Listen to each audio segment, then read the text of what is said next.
Good morning, guys. So today I'm going to talk to you about how to utilize cultural sales intelligence in order to improve your prospecting efforts. Yeah. Now, before we go into that, let's understand, why is this important? Why is it important to utilize CSI when you're undertaking research? So this was a while ago, probably about a year ago, maybe two. I had this guy come and target me by email and said, "Hey, Leon, my name is blah, blah, blah, and I am the head of sales for the Indonesian market. I saw you went on our portal and you looked at this. Now, we have a wealth of data and da-da-da, and I'd like to see if I can give you a demonstration of our tool. When are you available?" Now, what was the problem with that? First of all, he's head of sales for the Indonesian market. I'm in Europe, mate. I'm not really great at geography, but I know Indonesia is somewhere in the eastern side of the world, nowhere near me. I'm in Europe. Yeah. Two, the company he was actually calling me from, I'd actually previously worked there. And I was the head of sales for a different market. So I have a lot of senior level contacts in there. So if I ever wanted, data from that company, I could easily just contact one of the directors, get the information I wanted. Right? Three, I actually have an account. Yeah, it just I think when I went in and did the initial search, I was under a different profile. I was using a different email address. So I did a search, I abandoned it quickly and then re-logged back in under my account. Yeah. So if he'd actually done a search on my name, he would have found my other account. But the point was that email completely shot his credibility. I had no respect for him whatsoever. The email was very well written, very well.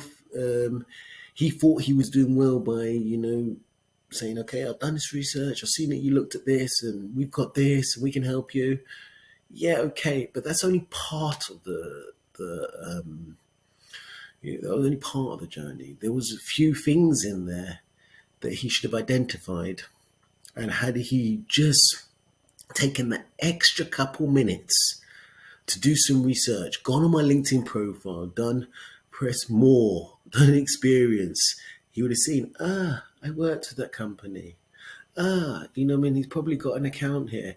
And two, would have definitely equaled four in this instance. But because he didn't do that, shot me an email, completely lost his credibility. What happened? I just blocked him. Yeah.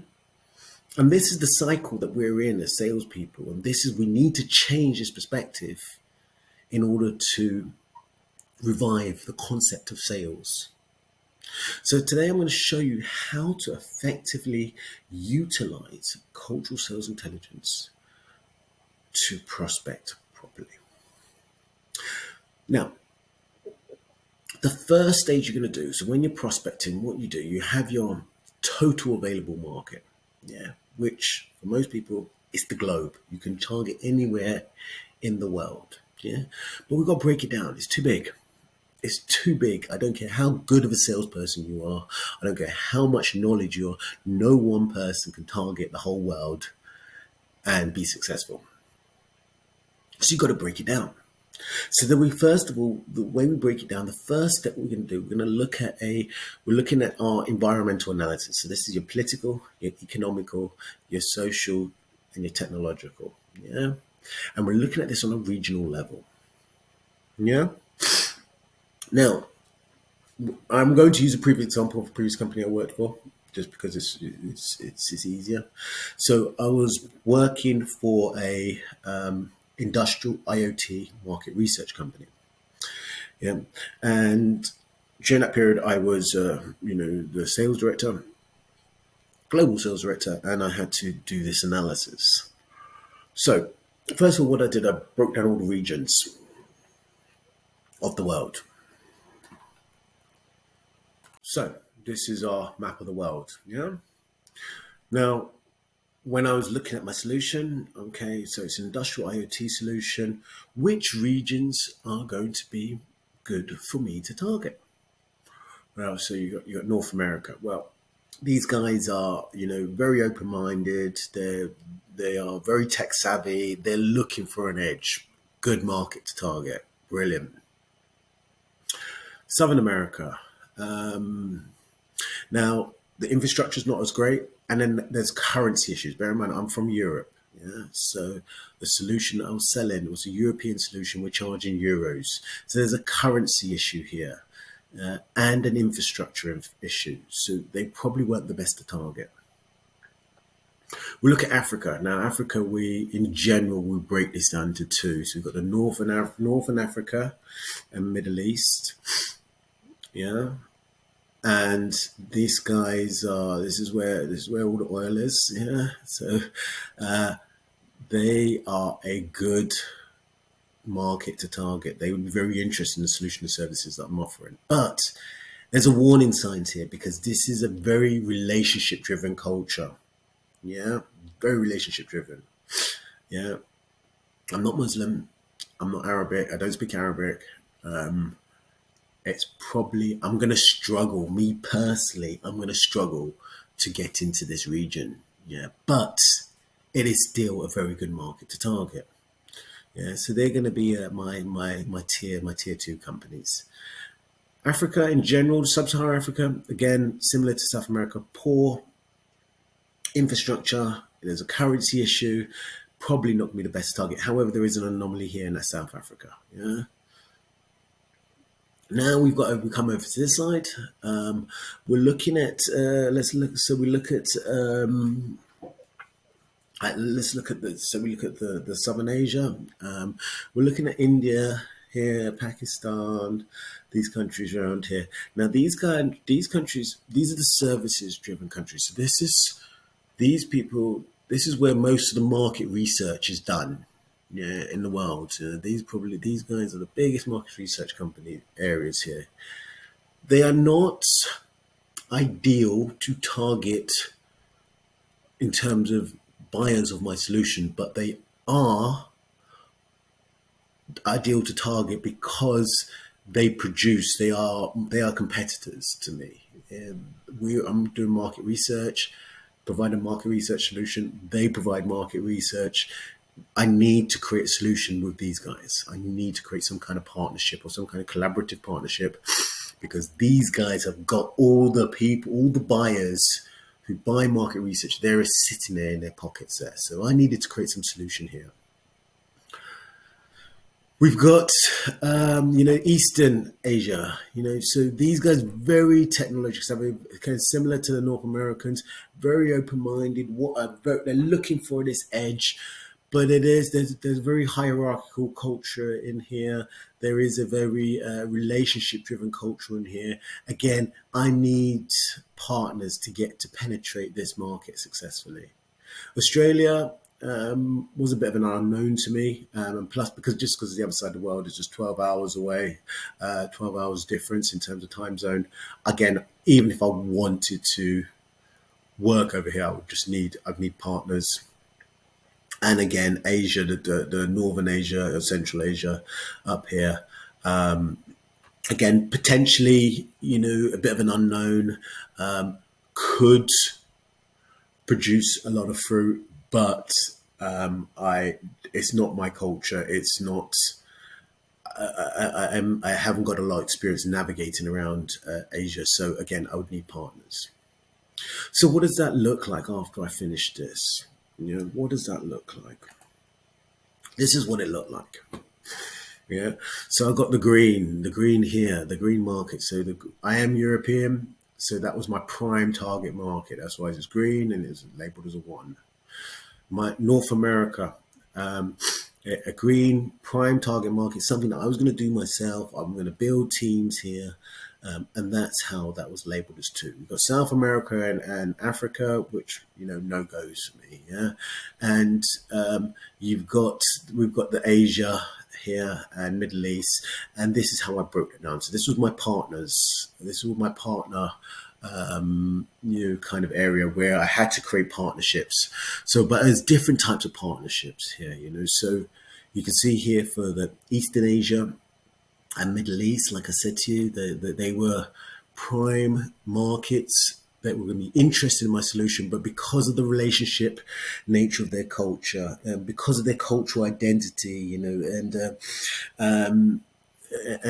other cultural factors, yeah, they I needed reset. I needed not resellers. So I built a team of freelancers. So I got freelancers. I found a couple agencies there who provided freelancers who were able to effectively sell my solution on my behalf. Yeah. Here, as you can see, I labeled these guys. They're a partner, but I labeled them in red. Because this was a collaboration. I was looking for collaboration partners. I deliberately selected all the big market research providers and then created a partnership with them where I gave them my reports and documents and allowed them to resell it, a white label resale solution, and gave me a slice of the pie. Yeah. So that way to remove that competitive element. Yeah. Again, this is a freelancers here. You can see it with green. Here, this was a kind of a different kind of partnership here. What I did was, because I realized that, here, especially when we talk about China and kind of Russia,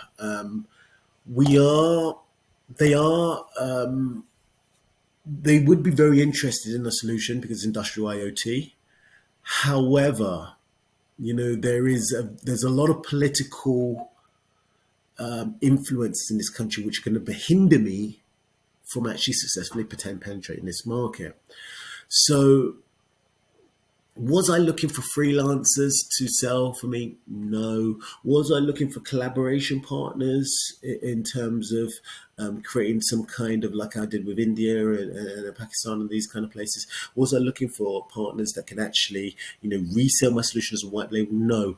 What I did here, my target market here was your system integrators and technology partners, people where I could add value to their operations and their services. So almost I wasn't targeting the companies or the end users or people who are going to be consuming the data and utilizing that to actually sell. I was targeting the companies who are actually going to who are actually going to implement. So there were other third-party companies who were helping support in terms of technology implementation, and these were the companies that I was targeting here. Yeah, so you can see how quickly, very, very quickly, from utilizing cultural sales and intelligence, I was able to effectively break down the first level of this prospecting. So to break down my target, my total available market, and to get a nice understanding of the regional markets that I should be targeting. Now, the next stage is down to break it down even further down to a country level. So now we've narrowed down our total available market down to a regional level, and now we've identified the primary regions and what our strategies are for on a regional level. Now we need to break it down to a country level, but instead of going initially straight to a country level, first of all, we need to identify what our target industries are. This is the first step. What are our target industries? So with this product and solution, it was industrial IoT. Yeah. So my top three industries, you can't do too many, guys. Just keep it simple. Top three industries I understood: manufacturing, consultancies, and telecommunications. Yeah. But because consultancies is a bit of consultancies can be anything. So I put it down to, in terms of industrial level, I put manufacturing, telecommunications, and technology. Yeah. So those are my three: manufacturing, telecommunications, technology. Now, bearing in mind, all the way through this, I've been using a culture. I've been analyzing this. If you think about what I said on the previous section, even though I didn't really go in and dive into the cultural dimensions, there was a cultural dimensions that were driving my decisions all the way through that. Yeah. So what were the cultural dimensions? Let's just quickly look at that. What were the cultural dimensions which were driving my decisions, which were deciding whether I select those countries or whether I don't select those regions, countries. What were those things? So we're looking at the time orientation. Did these guys have a long versus a short-term time orientation? Were they something that's very traditional, or were they or they're very innovative, tech savvy? Yeah, we're looking at their cultural identity. Do you know what I mean? Are they somebody, very, patriotic, very proud, you know what I mean? Or are they somebody, very open-minded to dealing and embracing new cultures, new customs, We was looking at the masculine femininity, dimensions. Are they, competitive? You know, what I mean, or are they something that's, looking at this, collaborative kind of approach? We're looking at the relationship focus. Are they, relationship driven, or are they, task driven, deal focused? There was also this avoidance of uncertainty index in there. Are they risk averse? Or are they risk takers? And finally, the high power distance. Is it a culture which is a hierarchical culture, or are they very a very collectivist and kind of a flat kind of decision making culture. So these are the same dimensions really that's going to be we're looking at now, but now we're looking at it at on an industrial level. Yeah. So basically, what I'm going to do now, I'm going to select obviously the main prime target market and just break down for you as opposed to doing the whole thing. Yeah. So let's just focus Europe. That was my prime market. Let's focus on Europe. So this is what it looked like. I got my map of Europe. So first of all, what did I do here? What I did was simple. First of all, I took out my three industries. So we've got in green, the top manufacturing industries in Europe. So all they're the ones in green. We've got Germany, we've got UK, we've got Italy, France,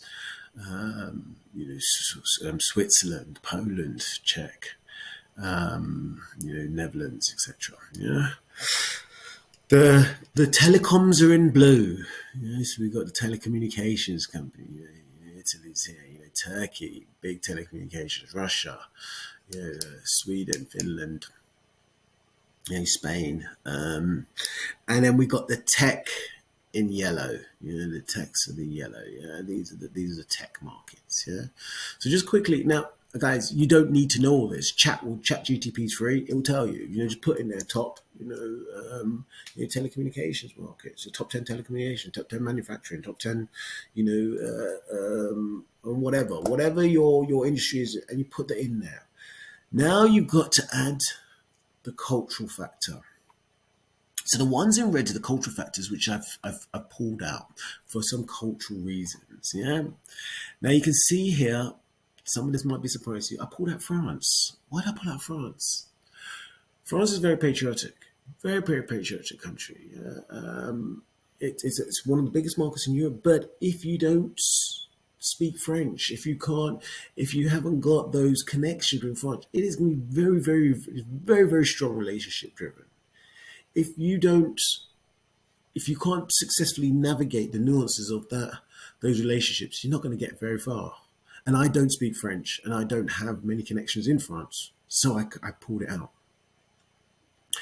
Typically, Germany, you could say that they are very risk averse and high avoidance of uncertainty. But in this instance, it was a German company I'm working for. It's a German company. So that alleviated that cultural that cultural dimension. Yeah, Estonia. It is good for the tech, but it's just small. It's just too small. It just wasn't worth my time. Yeah, Russia again. It was Russia with telecommunications, but again, very relationship driven. I don't understand the culture. I don't have the network there around there. So I alleviated that. I removed that one, and also Turkey. Now Turkey is very big with telecommunications. Again, very relationship driven culture. I don't have the context and a network in that area. So again, this it is not sometimes these cultural dimensions, you've got to look at it from your own perspective. Bearing in mind there is a cultural dimension in terms of their general culture, but you've got to, it's you that's doing the work or your team is doing it. So you've got to look at, as a leader, you've got to look at what are the resources, what are the skills that I have within my team available to me that's going to help us to either be successful or not. Yeah. Poland and Czech, the reasons why we pulled these ones out, it's not really because of the relationship, whatever. They're very close to Germany, so we had that influence. But the problem was it was the currency. It was the currency. It was the fact that I'm selling a German solution, very high quality, very high value. So obviously I've mapped out the solution first. So I'm looking at the quality, the complexity, the price, and the functionality. So it was a very, very complex and high value solution. So that automatically, knocked out some of the countries in Europe, which their currency or their currency is not as strong, and as a result, they'll be very price sensitive. Yeah. So that was why we knocked out those ones. Now you notice that with Russia and with Turkey, even though there's a red cross in it, there's actually a circle there. Now, why is that? Even though this is a relationship-driven culture, and I said I don't have the network here. If we look at the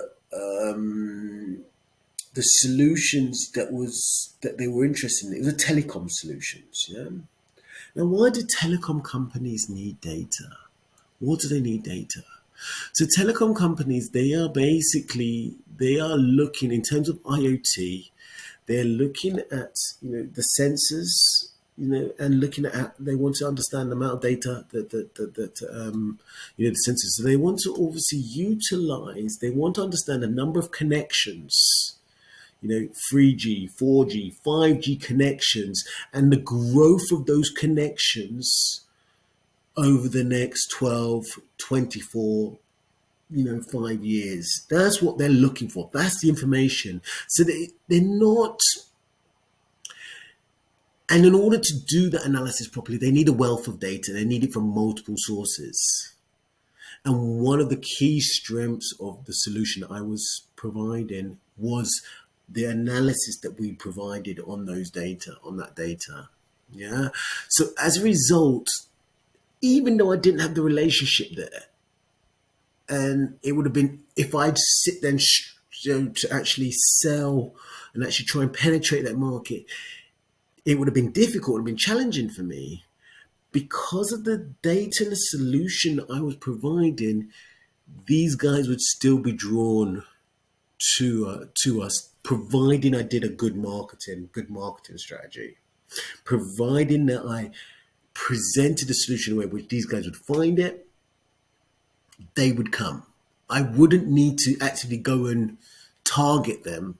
All I needed to do was market my solution in a way which they would come to me. So in that sense, that's why they had a circle around them. I couldn't target them, but I could create an effective marketing campaign which would draw them to me.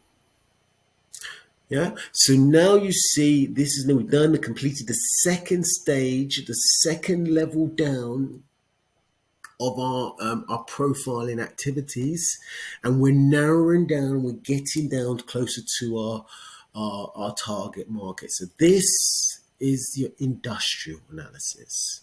The next level down is the opportunity analysis. And I'm going to take you through that in a minute. So now we come to the third stage of your prospecting activities, which is the opportunity analysis. Now, what is an opportunity analysis? An opportunity analysis is where you look at what your internal strengths and weaknesses are. Look at what your internal skills are. Yeah, so you look internally, look at yourself, and look at your product. You look at your the company, your company that you're representing. You look at your competitors. You look at the market, in terms of what the current situation is within the market, and you put this information together, and you actually extract where are the biggest opportunities for you to get. First, the quick wins. You're looking for quick wins here. Yeah, that's the whole point of this. It's all about working smarter, not harder. Yeah. So where are you going to get the quick wins? Where are you going to get what are going to be the wins that are going to be the most valuable? In terms of the highest investment versus return. Where are there going to be the wins that you're going to are going to get the longer term longevity there? So the ones that are in terms of, say, maybe agreements like referral partnership agreements, where you get this passive slow drip of passive income. So this is what we're going to do here. Yeah. So first of all, we'll go back to our industrial analysis. Right, so here we have our industry analysis to the right. As you can see, as you remember, I highlighted the three top industries that I wanted to target, and they were labeled in green, which was for manufacturing, blue for telecommunications, yellow for technology. Yeah. And I highlighted the top 10 countries in accordance with the top 10 countries across Europe, which were specialized in those areas. I then pulled out the no-goes, the ones that for a cultural reason or for any other reason, maybe currency, whatever, the ones that I couldn't approach, so we're looking at France, Czech, Poland, and Estonia. Yeah, but then I also circled the kind of anomalies here.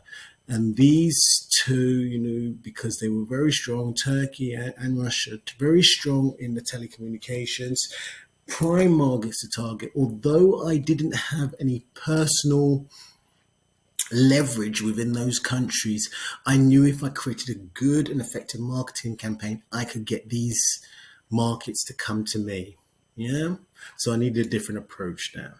As you can see here, I just quickly mapped out what my personal strengths were. So I've got experience working with startups and SMEs.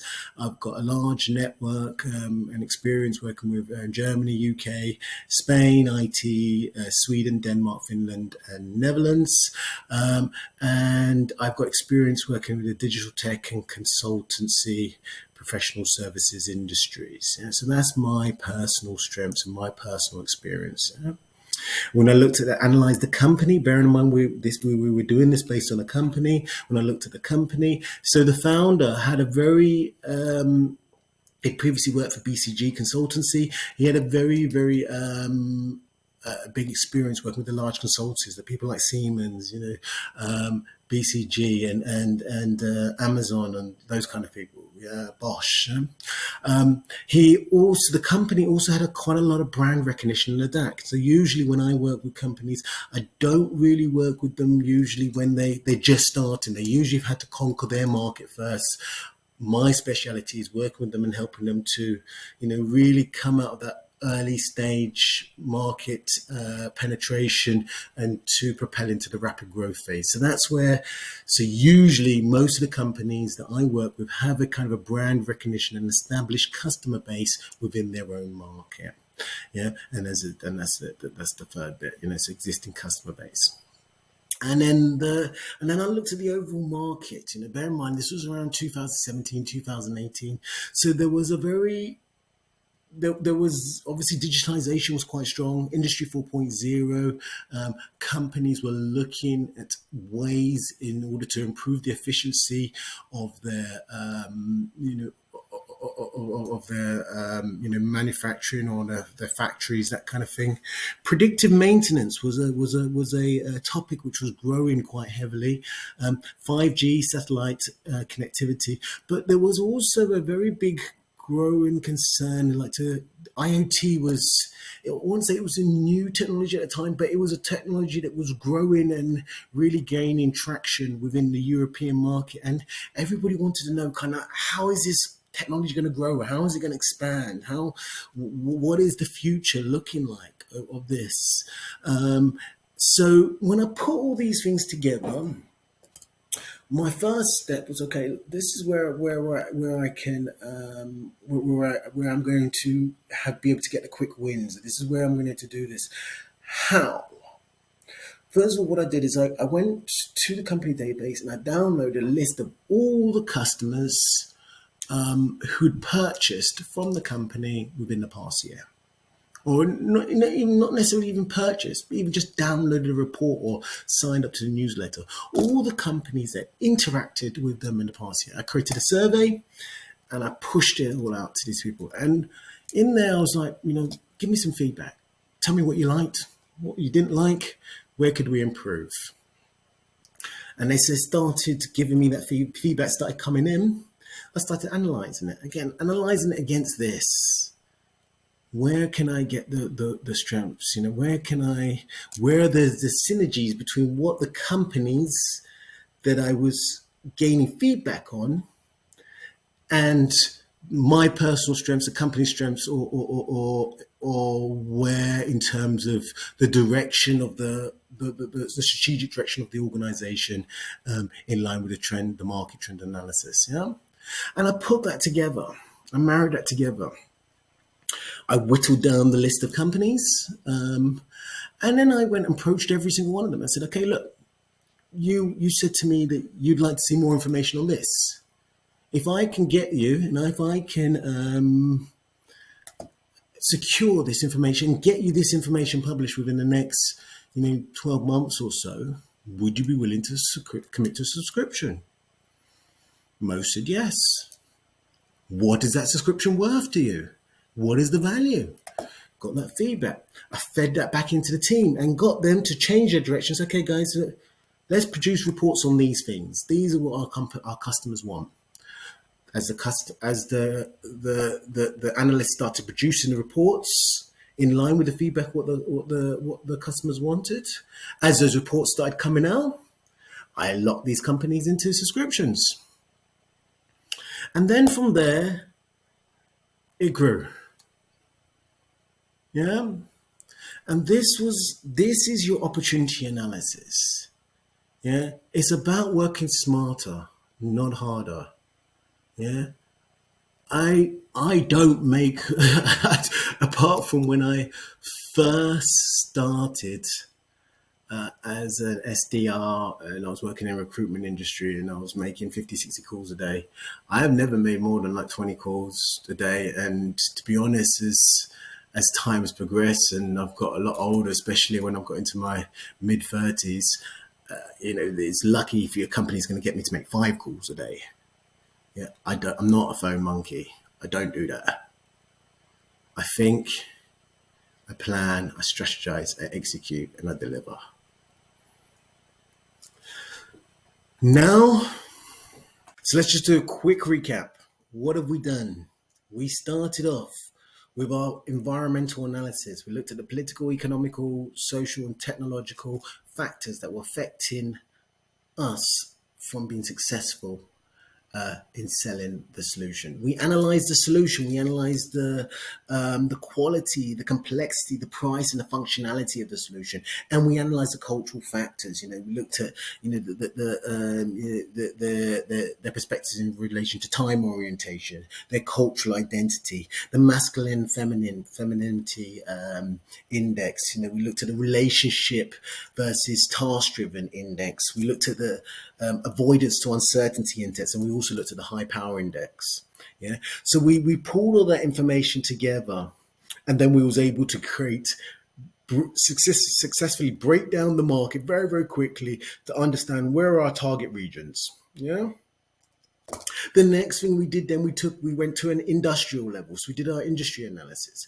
We pulled out the top 3 industries where my solution and service would really, or it's going to make a significant impact. Yeah. And then from there, we was able, just picking on one region, able to then break down at a country level, which countries were the ideal countries to target. Yeah. And then start prioritizing them. Yeah. Okay. The ones that had the most colors on there were the ones that went first. Yeah. The third stage was our opportunity analysis. This was where we analyzed our personal strengths, our personal weaknesses, our personal experiences, the hobbies and interests, the things that I like talking about. I'm going to be sitting there talking to these people all the time. I want to talk about tech, digital tech. I want to talk to consultancies, because these are the people where I have in my network. These are the people, this is the interest which I have. Yeah, personally. But then I also know in terms of looked at the company and the founder, where his areas of expertise were and his network. And also look at the company itself, the company, the brand, the product. What is their area of expertise? Where are they? Where is the company as an entity? Where is it going to get the most wins? And then finally, I looked at the trend, look at the market. Obviously, I need to make sure it's not about selling a service or a product or service to someone just because you like them and it's nice. When I'm working with companies, I'm a good testimony to my service is not just that I help them to gain revenue, is that I help them to become sustainable. Yeah, that they have longevity, that I give them legs, that they can propel themselves into the future, empower them to be successful. So I had to look at the market analysis. I had to look at the trends. I had to kind of almost foresee where is this market going to go and make sure that everything was aligned into that. What do I have now? I have my ICP. It's as simple as that. Once I've done all those stuff and I've now, pulled together all the stuff, and I've now created a list of companies, or found the list of companies that were initially interested in the company and the product, and align that to all of the different factors of my analysis. Giving them what they want, find out what their needs and what they want, produce that, or redeveloped our product to be in line with their needs. I've now created an ICP. Yeah. I have a lot of people come to me and say, yeah, we've designed this product and this is our target market. I'm like, who said so? Yeah. The market defines the value, the perceived value of your products and services, not you. I don't care who you made your product for. That's got nothing to do with it. Yeah, I may have made my own product. I want to target these people. Everybody wants to work with corporate. Everybody wants to work with the big guys. Everybody wants to work with sell to Amazon and Deloitte and all those big guys. Yeah, but you can push and say, I want to work with these guys. Okay. And you may have even designed your product and service to sell to these and to address the need of these guys. But if those guys are not interested, and you've got a customer segment which is interested in your products or service, but you are refusing to address them, or you're ignoring them because you've got your sights set on selling to those guys, then you're missing the game. You're not working smart. You're not working hard. You're not working smartly. Sorry. Yeah. The market defines the perceived value of your products, solutions, and services. The market also defines your niche. Yeah. All you need to do is understand where the market is pushing you, connect with these people, and create a lock-in strategy where you are delivering, you are serving your niche according in the best method possible. And then, like a throwing a stone in the water, just sit there and watch the ripple effects. Guys, I hope that was been insightful for you. This has come to the end of this session in regards to prospecting, utilizing CSI to improve your prospecting efforts. The next stage we're going to look at is how to actually then engage with the market and get that first engagement, the first contact, and get that first meeting. Yeah. All right. Speak to you soon. Bye.